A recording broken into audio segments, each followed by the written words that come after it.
Okay, good morning, everyone. Thank you. Did everybody get a copy of the handout, Fate and Destiny? Okay, there's extras up here. Okay, thank you all for coming. This is the final session of our adult education for this academic year, so until next fall. And you see here in the back that we have a video camera set up.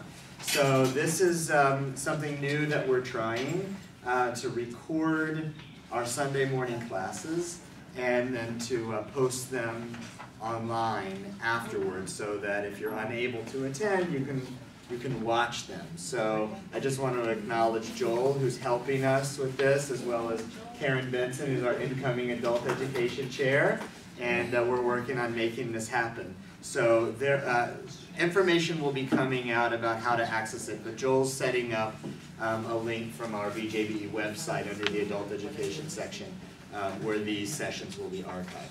So watch for that. Now that doesn't mean that you shouldn't come on Sunday. You still should, because it's never quite the same watching it in video. Okay, so this is part 3 in our series on God after Auschwitz. We skipped a week, so we had several weeks ago Rabbi Stoller spoke and talked about several different viewpoints on this issue. Then we had Isaac Levendel, who was a survivor, who gave his story. And I'm going to return to kind of the philosophical approaches, or a philosophical approach to grappling with the question of God after Auschwitz. And that introduces really the big, the theological question par excellence, and that is, why do the righteous suffer? Of course, all religion seeks to explain that. So let's begin with our blessing for study, and then we'll turn to our topic. Baruch atah Adonai Eloheinu melech haolam asher kidshanu b'mitzvotav v'tzivanu la'asot b'divrei Torah. For those of you who are coming in here, here's some extras, so you guys can take them. Okay, so before we read the text that we're going to look at, I want to start by introducing some concepts that we need to be aware of. So, how many of you are familiar with Ashrei, which is the part of the liturgy that we say in the morning and the evening? It's a Psalm 145. And in Psalm 145, one of the stanzas says, Tzadik Adonai b'kol derachav, v'chasid b'kol ma'asav. The first part of that means Adonai is righteous in all his ways. Tzadik Adonai b'kol derachav. Okay, this is a biblical principle. God is fundamentally good and righteous. Okay? Now, there's an immediate challenge to that principle, because when we look at the world as it is, let alone the Holocaust, but we look at the world in general, depending on what we believe about God, we see certainly that there is injustice and that there's suffering of righteous people and all kinds of terrible things that happen in the world. So what do we do with that claim, that God is righteous in all his ways? And we have to kind of, that's where we start as Jews, grappling with that question.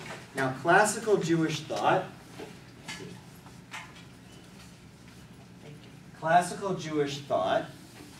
has held, in respect to God, 3 basic premises. Okay? The 3 basic premises I've written down here. That God is omniscient. What does omniscient mean? All-knowing. All-knowing. That God is omnipotent, all-powerful, and that God is just. Okay? This is the classical definition of what God is. Okay? So looking at these 3 premises, well, we've got a problem, right, with the observable world. If God is all-knowing, what does that indicate? Let's focus for the moment on the Holocaust, because that's our topic. What would that indicate? He's aware of evil. Aware of evil. So God knows, and not only that it's happening, but God is omniscient, so God would know the intent of people. I mean, God knows everything, right? So if God would know in advance what would be perpetrated, okay, so that's God. That leads into the next one, omnipotent. Well, God is all-powerful, right? Now, if God is all-powerful, that would indicate what? That God would have the power to stop in advance, from something like the Holocaust from ever happening, because God knows it's going to happen, and there's no limitation to God's power. And then the final premise, God is just. Right? How do you define that term? Fair, okay, I think it's a little bit more. Lawyers in the room, what does it mean to be just? Righteous.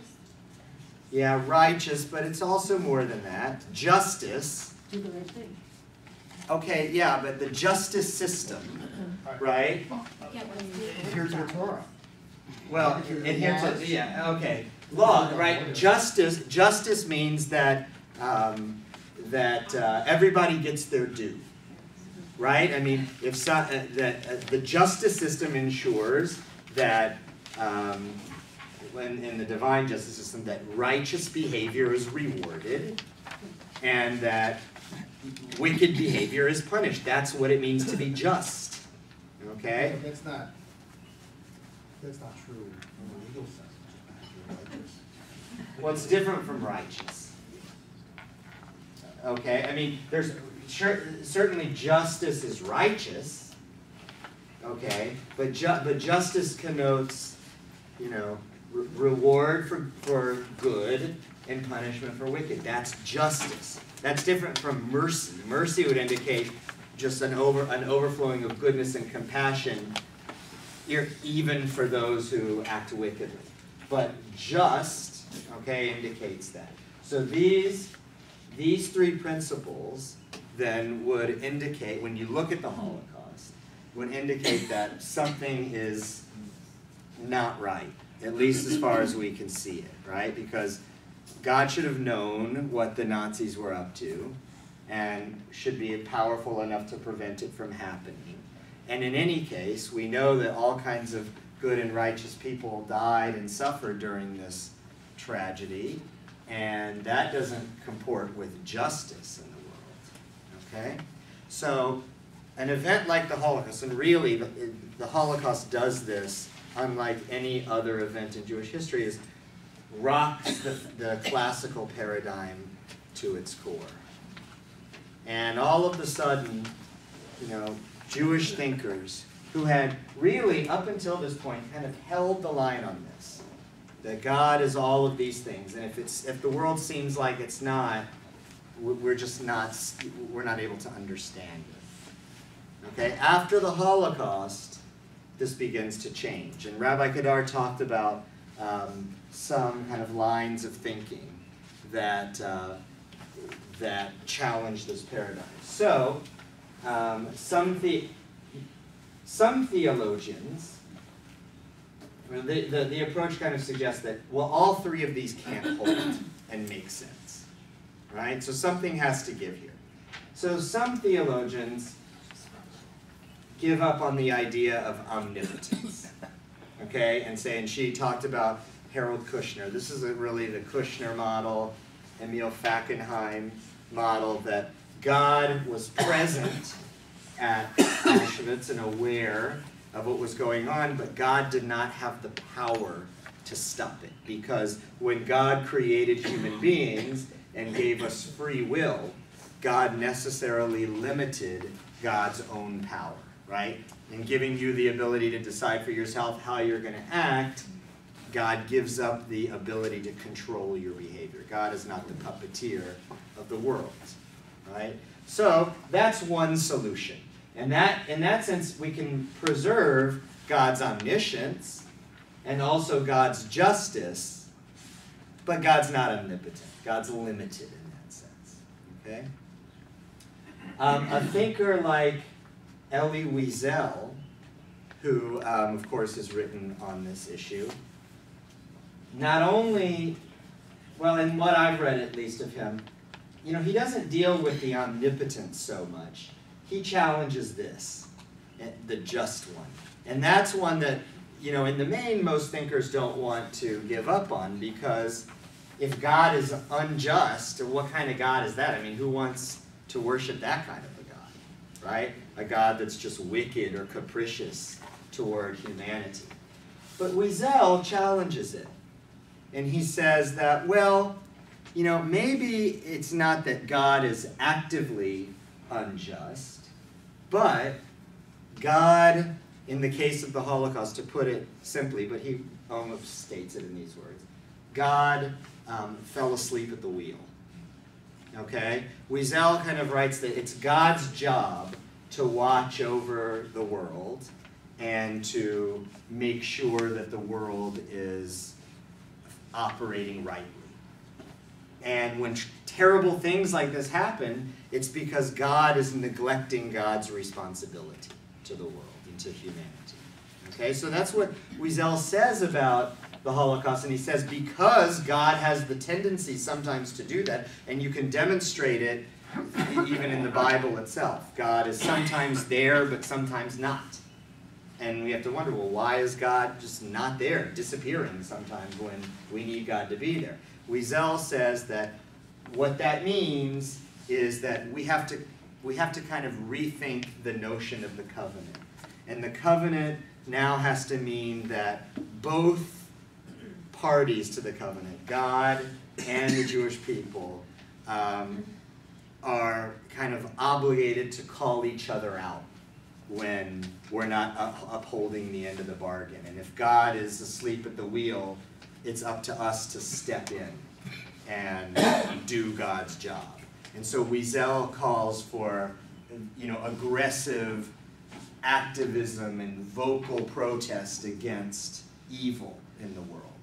And he's been that. I mean, certainly in his career, he speaks out against genocide all over the world in places where other people don't talk about, because that is how Wiesel, after his experience, understands the role of the Jew and the human being in the post-Holocaust world. Okay? So this is kind of a general overview of some key post-Holocaust thinking on it. What else could you imagine could be said, in addition to the ideas that I've just presented? Working off of this paradigm, how would you propose to deal with it? Sharon? I think traditionally some people think, well, I can't know the bigger picture. It's a tapestry thing. This is the threads of what I see, but behind it, there's a beautiful portrait. Okay, yeah, we're going to get into that. That's kind of where this all is going. Okay, good. What else? I guess I would think about what if God wasn't just, and this goes beyond the Holocaust, but wasn't just focused on justice and all of that with humanity, but with all of creation. So therefore, if humanity is, as a species, is threatening the other species, and humanity has to go in order to preserve the larger of creation, then that's the way it goes. Okay, all right, it could be that and that view would suggest that humanity is really not the center of God's concern, but humanity is part of just the whole ecosystem of the cosmos, and there are bigger interests at heart, or at work. That could be so, and that could also fit with Sharon's paradigm. All right, what else? Other thoughts? And possibly people who were rounded up didn't fight back soon enough, they just took it for granted. So they didn't, as it says in the Torah someplace, for children of Israel, and they get to know show them stuff, that they just didn't take the matters into their own hand, unlike until, later, where, history proves itself, and, but actually, I think today's Israeli Independence Day, or is it? Because of everybody in Israel taking a firm, aggressive stand, the state of Israel was born. So Yeah. maybe that's part of it too, that you just can't sit on your laurels, Right. even though, Monday morning quarterbacking, is a whole other story. Sure. Especially, in a situation like that.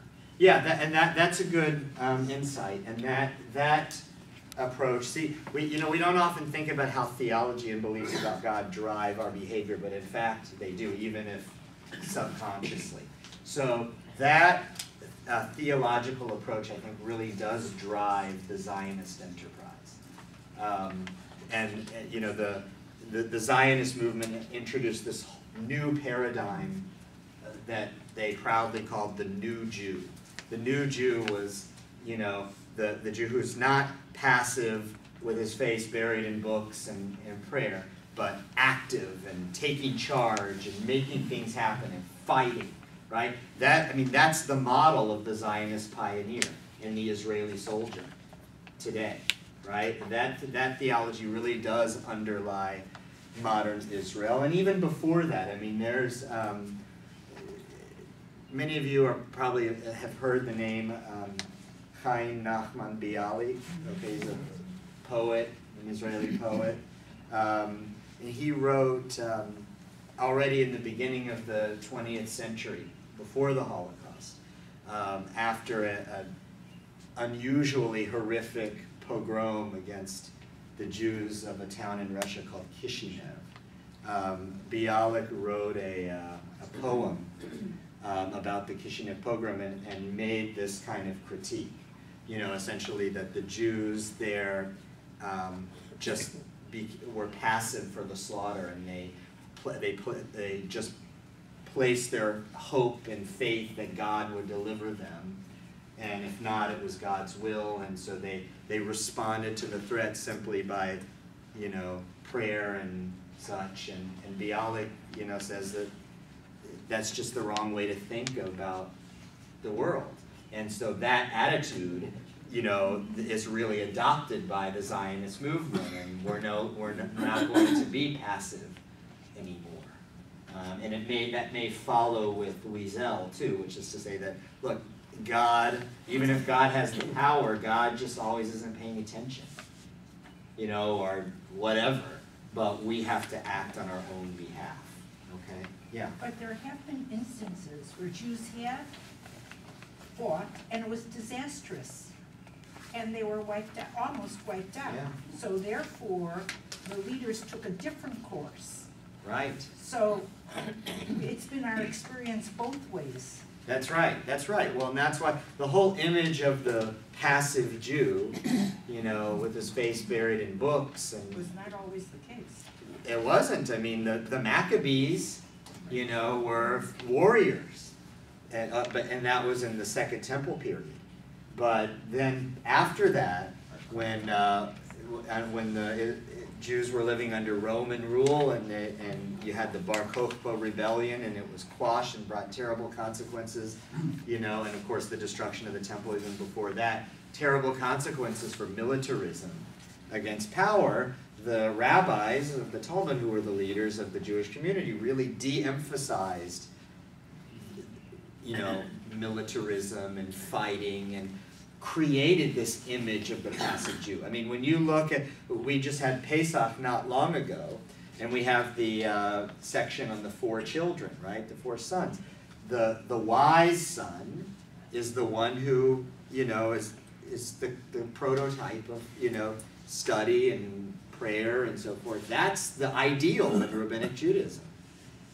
Now when you look at there's Zionist Haggadahs out there, and the wise son is not sitting with a black hat with his nose in a book. The wise son is, strapping, pioneer, sleeves rolled up with a pitchfork or whatever, the farm tool, in his hand. He's got a book under his arm too, because that's a tradition, but he's big and strong as a guy that doesn't take it, right? So the paradigms of how we ought to act as Jews in response to suffering and, and terror and such are always changing, and whether we realize it or not, it is driven by our theology. What is the role of God, and what is our role in respect to all of it? Yeah, one more question, then I want to move on. I have a question about, for instance, the Orthodox folks and their their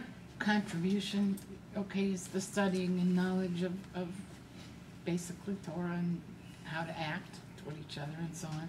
But they're also having a lot of children, and ironically contributing to the growth of Judaism in some way.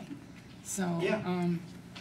they're doing their part in a sort of skewed way too. Okay. I mean, but the question has arisen about from David's comment about aggressive fighting back versus passivity, and that does arise from theology. Hold the comments. I want to move on. We're going to have a lot to read and a lot to discuss. All right, so we're going to turn. This background will be helpful to us as we read this excerpt from this text. This comes from an essay which is published in English. It was not originally English, but published in English under the title Fate and Destiny by Rabbi Joseph Soloveitchik. Now this is a very, Soloveitchik wrote this in the 50s, and it became a very influential essay in American Judaism. You see the subtitle is From Holocaust to the State of Israel. So it's a lengthy, the essay is not, it is published in a book. It's, short but book length. So we're going to read just some parts of it. So Soloveitchik is writing about this problem, the problem of suffering, in the wake of the Holocaust, and in the 50s, so also in the wake of the establishment of the State of Israel. And he puts that whole sequence of events, from Holocaust to the State of Israel, in a theological frame. Okay, he sees it as all connected. And what he's articulating here is that model, a theological model for understanding how and why events transpired. Okay, responding to God and existence in the wake of the Holocaust. Okay, so now remember, he's writing in dialogue with the tradition. You have to always understand this. Any theology that you read, whether the writer references these things directly or not, it's in their mind, right? He's dealing with this. This is very much on the forefront of his mind. So we want to be looking to see how does Soloveitchik, who is really the leader of modern orthodoxy in 20th century America, how does he deal with the classical ideas? Omniscient, omnipotence, and justice. Okay? Plus the role of the human being. All right, so we're going to pick up, and before we read, I should tell you, so the Hebrew title of this essay is Kol Dodi Dofek. That's a phrase from the Song of Songs in the Bible, chapter 5, which means it is the voice of my beloved knocking. Okay? It's very deliberate in this choice, and it's really powerful imagery. The rabbinic tradition has interpreted the Song of Songs to be a love poem describing the love between God and the Jewish people. And when the maiden in the Song of Songs says, my beloved is knocking on the door, in rabbinic interpretation, that means that God is knocking on the door of the Jewish people. Soloveitchik's essay is entitled that, okay, suggesting that in all of these events that he's about to describe, it's as though he hears God knocking at the door. Okay, that's important to understand. It's really powerful imagery. Okay, So let's pick up on, okay, page 4, where I marked the bracket. It starts with Judaism, right? Okay. Well, why don't we take turns reading? Charles, you want to read loudly? Judaism, with its realistic approach to man and his place in the world, understood that evil cannot be blurred or camouflaged, and that any attempt to downplay the extent of the contradiction and fragmentation to be found in reality will neither endow man with tranquility nor enable him to grasp the existential mystery. Evil is an undeniable fact. There is evil, there is suffering, there are hellish torments in this world. Whoever wishes to delude himself by diverting his attention from the deep fissure in reality, by romanticizing human existence, is naught but a fool and a phantast. It is impossible to overcome the hideousness of evil through philosophico-speculative thought. Therefore, Judaism determined that man, entrapped in the depths of a frozen, fate-laden existence, will seek in vain for the solution to the problem of evil within the framework of speculative thought, for he will never find it. Pause there, okay? So, what is he saying? There's evil in the world, and there's nothing really we can't do about it. It's there, it exists. Okay, evil is a fact of the world, right? It's a reality. He doesn't get, so far in what we've read, he doesn't get into the why of it, but he's making a point about the why of it, right? What does he suggest about the why of it so far? It's foolish endeavor to ever try to explain it. It just is. Don't waste your time. Don't waste your time, okay, because it can't be explained. Now, Soloveitchik in the very first page, or second page of this essay, introduces a paradigm where this title, the English title, gets its name, Fate and Destiny.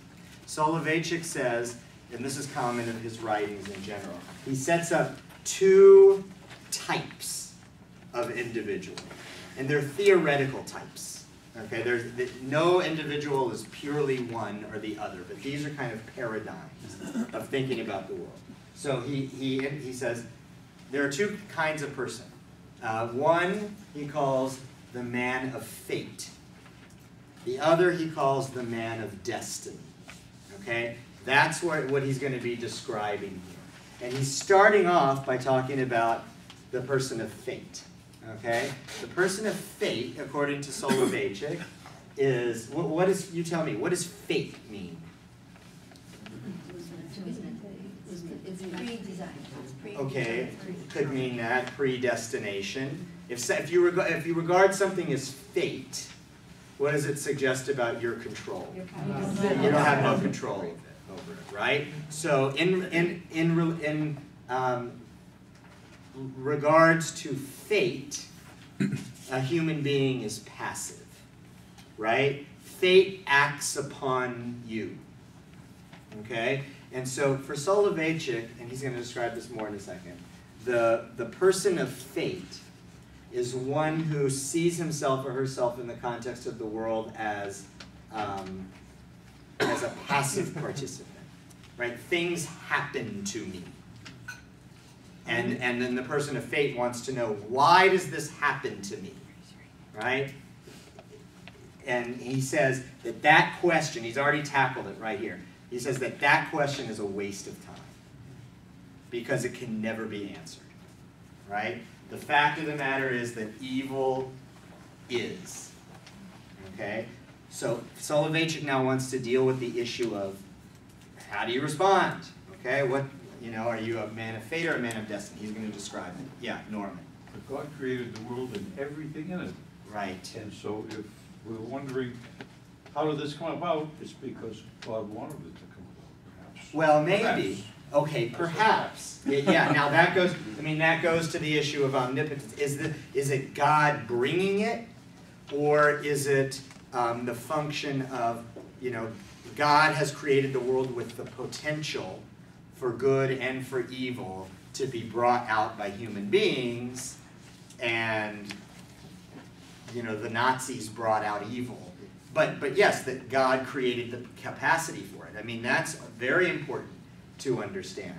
You know, Isaiah says this in a phrase that's adapted for our liturgy. God is Oseh Shalom Uvoreh Ra. Now in the liturgy it's Uvoreh et Hakol. God makes peace and creates all things. But Isaiah's statement is God makes peace and creates bad. Right? God is a creator of everything. God is one. So to the extent that there's bad in the world, it derives, at least to some degree, from God. Okay? But Soloveitchik says, asking the question of why is, it doesn't get you anywhere. Okay? So he goes on to say, certainly, the testimony of the Torah that the cosmos is very good is true, right? God created things, this is very good. However, this affirmation may be made only from the infinite perspective of the Creator. After all, it was God who said, this is very good, not man. Okay, and that's an important point here. Because we cannot confuse, and Soloveitchik is saying this implicitly, that we cannot confuse our perspective with God's perspective. We are not God. So to the extent that something appears good or bad or what have you to the human being, we have to understand that that's an interpretation on the basis of our finite capacities to interpret. But we don't know everything that God knows. We're not God. Okay? All right, so he goes on. Finite man, with his partial vision, cannot uncover the absolute good in the cosmos. Right? We can search for it, but it will be in vain, because the world appears to us to be bad in lots of cases. The contradiction in existence stands out clearly and cannot be negated. Evil, which can neither be explained nor comprehended, does exist. Only if man could grasp the world as a whole would he be able to gain a perspective on the essential nature of evil. However, as long as man's apprehension is limited and distorted, as long as he perceives only isolated fragments of the cosmic drama and the mighty epic of history, he remains unable to penetrate into the secret layer of suffering and evil. To what may the matter be compared? To a person gazing at a beautiful rug, a true work of art, one into which an exquisite design has been woven, but looking at it from its reverse side. Can such a viewing give rise to a sublime aesthetic experience? We, alas, view the world from its reverse side. We are therefore unable to grasp the all-encompassing framework of being. And it is only within that framework that it is possible to discern the divine plan, the essential nature of the divine actions. Now, I want to get your reactions to this idea in a moment, but first I want to point out to you that Soloveitchik here is acknowledging, or I should rather say, he's not claiming to have the ability to see the rug from the opposite side. In fact, he's saying the opposite. He says, I am a human being, and this is something that I have to acknowledge about my existence, that I can only see the rug from the reverse side. It is not possible for me or any human being to see it from its front side. So I have to deal with that. All right? So what are your thoughts on this idea? Erwin? What comes to mind is the committee of blind people feeling around an elephant. No one individual gets the whole picture. They get little bits and pieces, and Yeah. it's impossible to put together. Yeah, right. Sharon? I think it's a terrible cop-out. Personally, I never liked it. I don't find that comforting. I find that just saying, it makes me feel hopeless.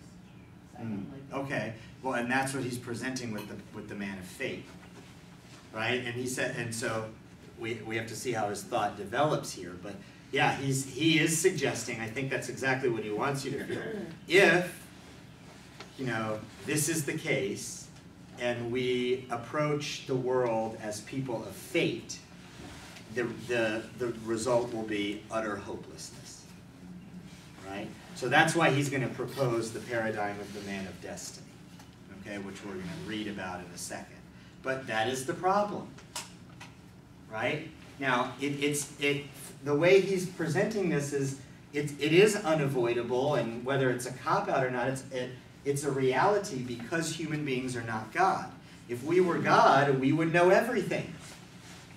But then we would be God, right? I mean, if we're going to hold to the idea that there is some inherent difference between God and humanity, that there is a heavenly realm and an earthly realm, well, how really could we expect to understand everything about the way the world works?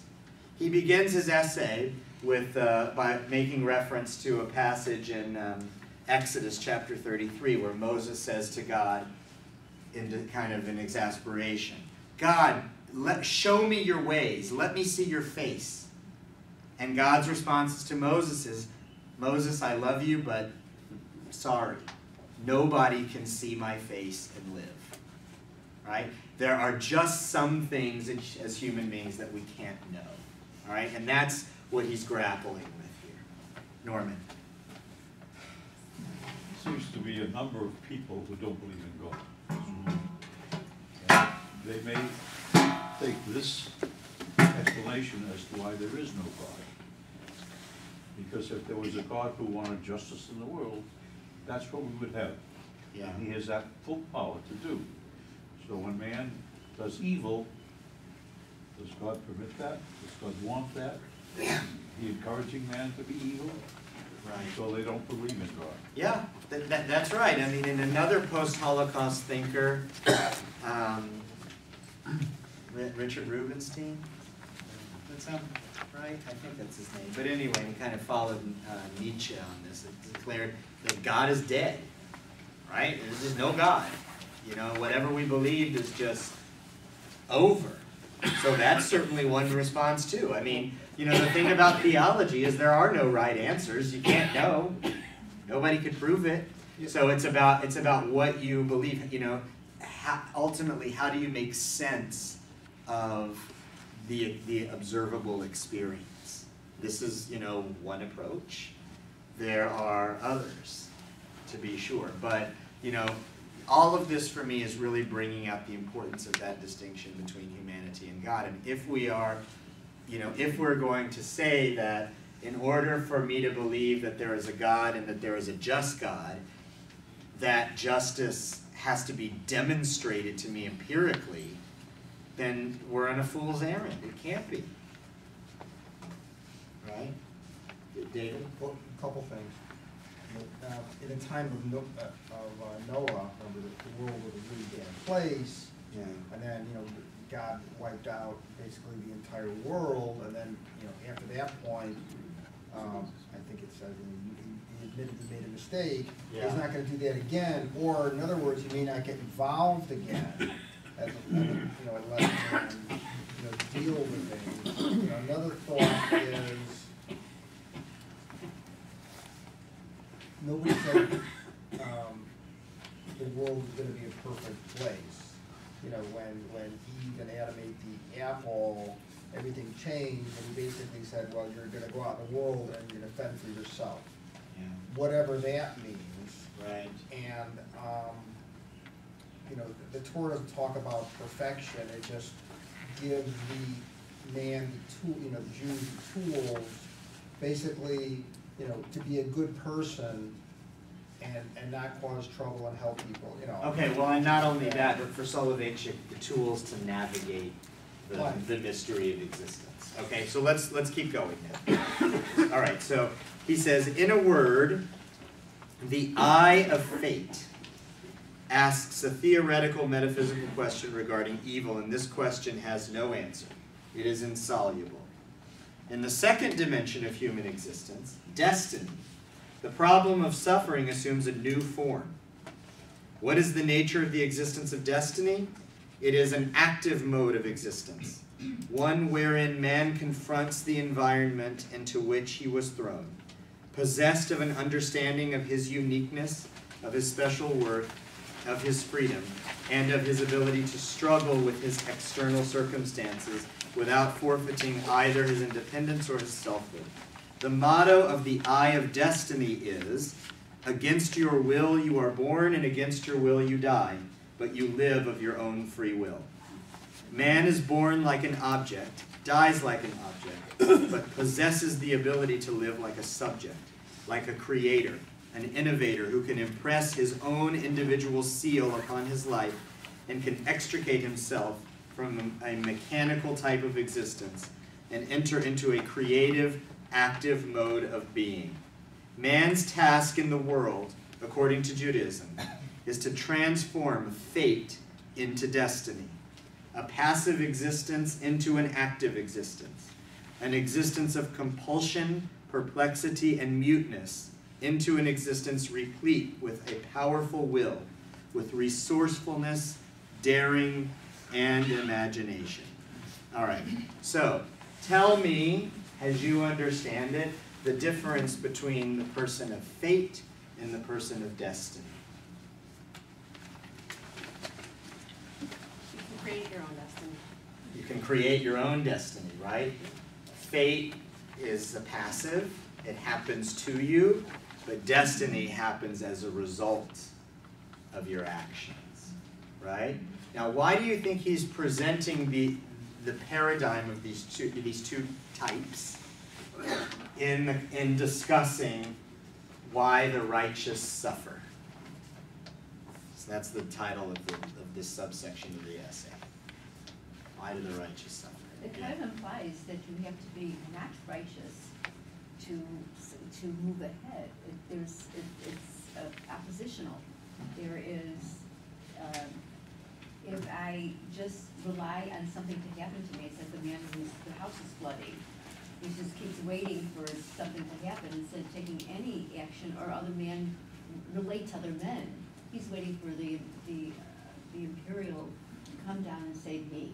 Right, well that's egotistical too. Yeah, well that's the man of fate, as Soloveitchik characterizes him. It's not an issue of righteous. I mean, he's righteous and the man of destiny can be righteous, but Soloveitchik is he's essentially saying suffering happens because evil is just what it is and we can't understand it. But then the question is, how do you respond to it? Do you respond to it as a man of faith or as a man of destiny?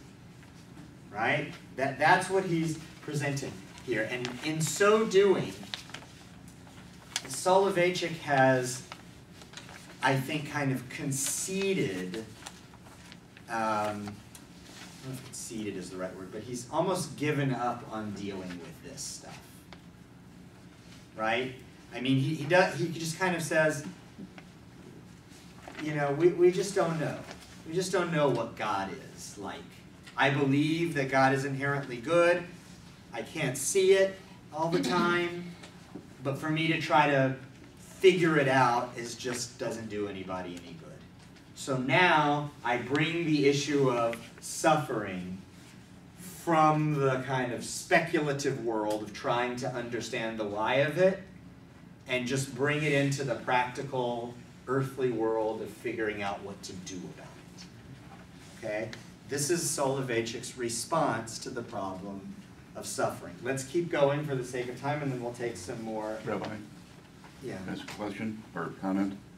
Doesn't this underlined phrase here sort of define the title of the book? Yes. That we've gone from the fate of the Holocaust to the destiny of creating the state of Israel? Yeah, very nice. Yeah, because he is describing that scheme of events, and that goes with what David said. I mean, are we going to respond to evil as people of fate or as people of destiny? Well, maybe it's because of the greater good. I mean, this is a stretch, but you know, if you talk to, I forgot, and I've been there in ancient times. Where were the 2,000 Jews climbed the mountain, and then they were all basically Masada, okay, and there was a couple thousand people, okay, and you could say, well, why wasn't God there, okay, and then 2,000 people, and maybe because it's just a small number, all right. Maybe I just thought of this: the Holocaust somehow happened in order to forge this Israel And, you know, and I heard on the news today things about happening with Syria, and things are really scary, and maybe without the state of Israel, you know, in the last 25 years, you know, we may not be here today because, you know, it's basically a safeguard in the Middle East of all the nuttiness. Yeah, I mean, it could be. Now, Soloveitchik is careful not to get into that. He doesn't want to come out and say, well, I understand that the Holocaust needed to happen so that there could be a state of Israel and that there was purpose behind it. He doesn't get into that. Because I think the reason he doesn't is because, in deference to this idea that he's put forth, we just can't understand it. So to try to speculate and harmonize it is just that's the wrong realm. See, he goes on in the next paragraph. As was stated above, man's existence of destiny gives rise to an original approach to the problem of evil. For so long as a person grapples with the problem of evil while still living an existence of fate, his relationship to this problem expresses itself only in a theoretical philosophical approach. As a passive creature, the man of fate lacks the strength to struggle with evil in order to contain it, or in order to utilize it to achieve an exalted goal. For the I, subject to fate, is unable to affect any matter of consequence in the sphere of his own existence, right? If you're caught up in asking the why, you're paralyzed, okay? He is nourished by his external environment, and his life bears the imprint of that environment. Therefore, he relates to evil from a non-practical standpoint and philosophizes about it from a purely speculative perspective. He wishes to deny the existence of evil and to create a harmonistic worldview, right? That's like, well, maybe it's because of this, and then it all makes sense, okay? The end of such an effort can only be complete and total disillusionment. Evil derides the captive of fate and his fantasy about a world which is wholly good and wholly beautiful. He's saying that look, you just have to accept the fact that the world is not perfect, like you said, and move on. Okay? And now respond to it for what it is instead of trying to rationalize it away. Okay? Hold on one sec. Let's keep going, and then we can take some more comments. All right, so he goes on. However, in the realm of destiny, man recognizes the world as it is and does not wish to use harmonistic formulas in order to gloss over and conceal evil. The man of destiny is highly realistic and does not flinch from confronting evil face to face. His approach is an ethico-halachic one, devoid of the slightest speculative metaphysical coloration. When the man of destiny suffers, he says to himself, evil exists, and I will neither deny it nor camouflage it with vain intellectual gymnastics. I am concerned about evil from a halachic standpoint. This is the Torah. So what do I do? How do I navigate it? Like a person who wishes to know the deed which he shall do. I ask one simple question. What must the sufferer do so that he may live through his suffering? In this dimension, the center of gravity shifts from the causal and teleological aspect of evil, etc., we don't need to know that, to its practical aspect. The problem is now formulated in straightforward halachic language and revolves about one's daily quotidian tasks. The fundamental question is, what obligation does suffering impose upon man? This question is greatly beloved by Judaism, and she has placed it at the very center of her world of thought. The halakha is concerned with this problem as it is concerned with other problems of permitted and forbidden, liability and exemption. We do not inquire about the hidden ways of the Almighty, but rather about the path wherein man shall walk when suffering strikes. We ask neither about the cause of evil nor about its purpose, but rather about how it might be mended and elevated. How shall a person act in a time of trouble? What ought a man to do so that he not perish in his afflictions? Okay, so what do you think of this? Lynn? He says a person of destiny should a person of destiny, I just lost my train of thought, will take action. take to action. overcome evil. Yeah. It's not, it's gonna say, evil exists, okay, it's here, so what should I do about it? What should I do about it, right? How do I respond? He says, how do I live through my suffering? And he introduced the idea of elevating. So this is my condition. So what can I do that will make something of it? That will enable me to get through it, that will enable me to elevate it so that my life is, you know, is livable, I guess, and has meaning. I mean, because this is the critical moment. The person of faith asks, why did this happen to me? And tries to understand it, and therefore gets bogged down in all of that and paralyzed and can't move forward. The person of destiny says, this is terrible, but what can I do? I don't understand God's ways. So now I've got to figure out how to get forward. Is it going to be a life of meaning and purpose, or is it going to be a life of paralysis? I think is the choice that he's presenting. And remember, these are types. These are paradigms, kind of theoretical paradigms. Nobody is fully one or the other, right? So when we read his discussion about the person of destiny, it says he never asked the question why. I mean, that's not, he doesn't mean that that's realistic, that you would never ask that. He's just presenting it as a way to approach it. Okay, ask the question, think about it, it's going to be with you, but overcome the question. Okay, Bill. Well, then will a person of destiny use evil to combat evil? Use evil? Evil. I don't think let's, so. Let's say that murder, killing. If someone kills, is a person of destiny going to kill to avoid being killed, or to avoid someone else being Well, killed? I mean, you're getting so this is he's speaking about the response of the person of destiny is he calls an ethico-halachic one, right? It's responding on the basis of the Torah. He's asking the question. All right, the Torah gives me a prescription for how to live and how to navigate, you know, every aspect of life. So I respond by, you know, by walking that path. Now the Torah doesn't tell you to go out and murder people, so no, you wouldn't talk do about that. stoning? It does, but I mean, it would have Isn't that it's killing but it's someone? yeah, but he's talking about applying the laws of the Torah as the normative halakha understands it. Normative halakha has already reinterpreted the stoning and all of that stuff in a way that's not applicable in our time. He's talking about living a life, a halachic response on the basis of what the Torah demands of me as a way to walk through the world. Yes? To me, it seems to tie in when Rabbi Stoller was talking about whether or not a person chooses life. They may not live like in the Holocaust. We read about what someone had written a letter, and it was he wasn't in the end going to survive, but he was going to go out and fight. So yes, he was essentially going to do what he had to do if he had to kill to help save his town, which is in I don't remember where it was, but other people I recall what we were reading. But he chose life. Yeah.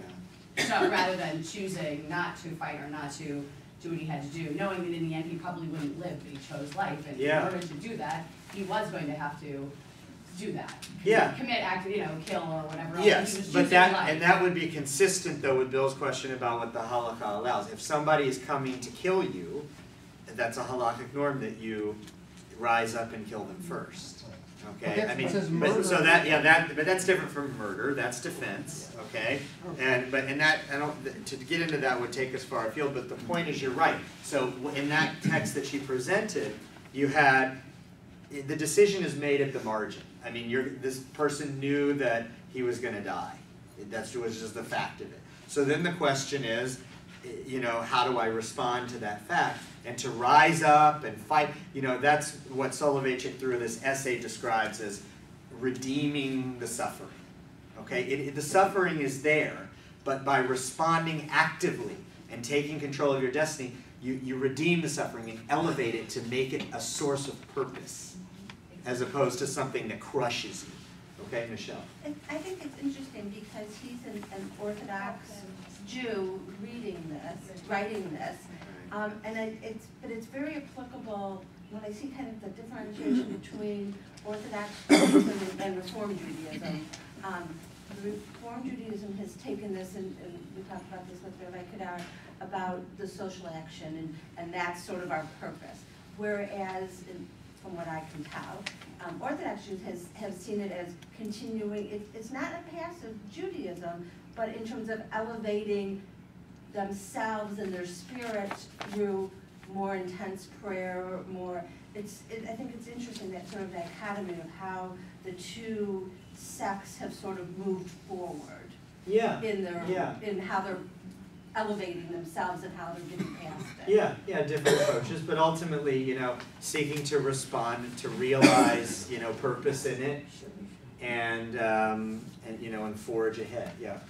It's fun. I was thinking the same thing, but in Israel, the Orthodox are so, I don't want to say passive, but they don't want to fight, they don't want this, they don't want that, but the other people are trying to defend what Israel means and defend, Yeah, but you have to understand that, well, this shouldn't become an issue of, Orthodox and Reform. What I'm presenting Soloveitchik's model of thinking as trans-denominational. This is a mindset, right? Those who choose to sit in the yeshiva and not fight and all of that, they're not even in Soloveitchik's world. Soloveitchik was the leader of modern Orthodoxy. Those individuals are Haredi, ultra-Orthodox. It's a different world, okay? Let's move on to page 9, where the bracket is. So he says, "Woe unto the man whose suffering has not precipitated a spiritual crisis in the depths of his being, whose soul remains frozen and lacking forgiveness.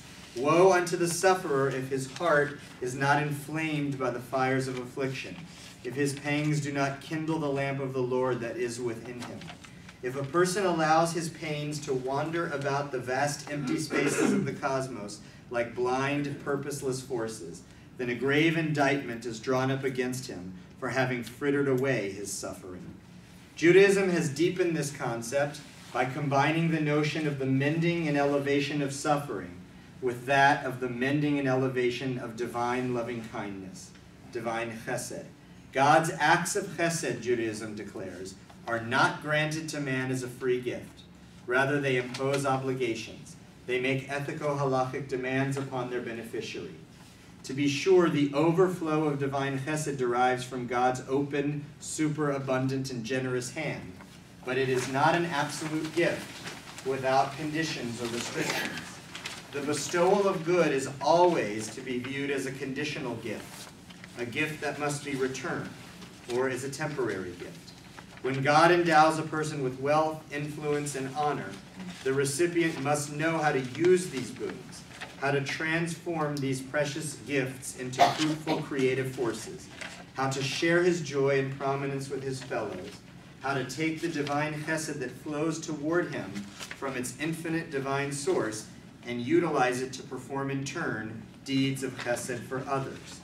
A person who is not brought by divinely bestowed bountiful good to commit himself absolutely and unreservedly to God perpetrates a dire sin, and in its wake he finds himself in very difficult straits, which serve to remind him of the obligation he owes to God for his gift of chesed. Our great Tannaitic masters have taught us, a man must pronounce a blessing over evil, just as he pronounces a blessing over good. In the same way that God's goodness imposes upon man the obligation to perform exalted sublime deeds, and demands of either the individual or the community original creative actions, so too do afflictions require of a person that he improve himself, that he purify his life. If he was previously not bestirred to action when God's countenance shined upon him, when God's chesed overflowed toward him, right? Suffering should kindle this fire within us to act and to respond.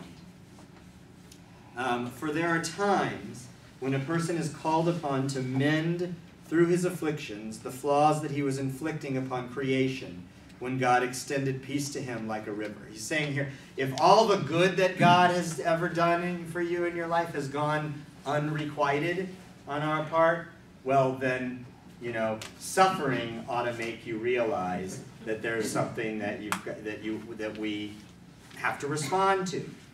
He's not saying that God inflicts suffering because you haven't been thankful, but that we owe gratitude in response to God's goodness. But people sometimes just take goodness for granted and don't respond. But we owe, when suffering comes, we also have to respond to God too, and that's maybe a sharper distinction that we can see, or a sharper experience that will prompt it. Okay. The awareness of the requirement to commit oneself entirely to God and the understanding of one's obligation to purify and sanctify oneself from precisely out of the midst of one's suffering must shine brightly in the soul of a person when he finds himself in the straits and inquires into the meaning of his very existence. At that very moment, he is obliged to mend his unfeeling heart, the moral callousness that caused him to sin while he was yet standing in the great expanses. In a word, man is obliged to resolve not the question of the causal or teleological explanation of suffering in all of its speculative complexity, but rather the question of the rectification of suffering in all of its halakhic simplicity. He does this by transforming fate into destiny, elevating himself from object to subject, from thing to person. Carol. Well, perhaps the most telling kind of example of that is the survivors who, I work at the museum, so I hear them all the time, and their attitude, many of them, is to speak to everybody, old, young, everybody, not about revenge, but about how to change the world, and basically what this did, and really that's their emphasis, is to do something, be, in the museum words, upstanders. Yeah, good. Elevate this. That's what he's talking about. Elevating the suffering. But, yeah, sure. I think that all of us have had pivotal moments in our own personal lives. It doesn't have to be big, like the fires of the Holocaust. But we've all had tragedy. We're human. And we've seen and we've observed how they can absolutely immobilize some people. And others, you lose a parent to a disease and you go up to become the doctor to work on that disease. Right. It becomes personal. It's not global. Right. In small ways. If somebody teases you as a kid, you're intolerant of that behavior and you try to work at changing that piece of you that might go that way. Right. That's right. And that's a nice, example of the person of destiny that he's describing here. Yeah, Norman. If you look at this whole thing, you wonder, take for example, the last World War. Germany killed many innocent people. It's viewed to take over the world.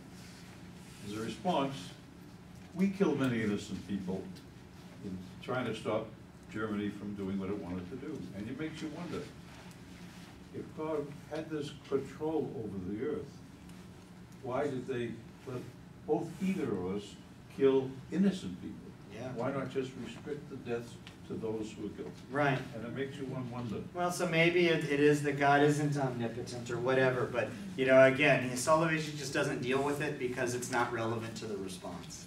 No, but it is relevant to us. Okay, well. And our beliefs. Yeah, it may be. It depends on how you choose to look at it. He's proposing a worldview here, how to think about things, and he uses this, and it's just to wrap up now. This is the very beginning of his essay, which he goes on to describe. So this is the condition now of Jewry in the wake of the Holocaust, and he says, so, are we a man of faith, or a people of faith, or a people of destiny? He goes on to saying, drawing on the title from the Song of Songs, Kol Dodi Dofek. He says, look at the events, listen, to everything that's going on, and if you hear it, if you really keep your ears open, you can hear that knocking. God is knocking at the door. Are we going to be passive and just, be paralyzed in our beds because of the suffering that has happened? Or are we going to get up from the bed and answer the door and take control of our destiny? with the state of Israel. That's his model. And I think it's a really powerful and beautiful one. Okay, thank you, everybody. Okay, so we'll reconvene Sunday Adult Ed in the fall. Thank you for all your participation and interest over the year. And if you have any ideas of topics that you would like to learn about, let me know as I plan the classes.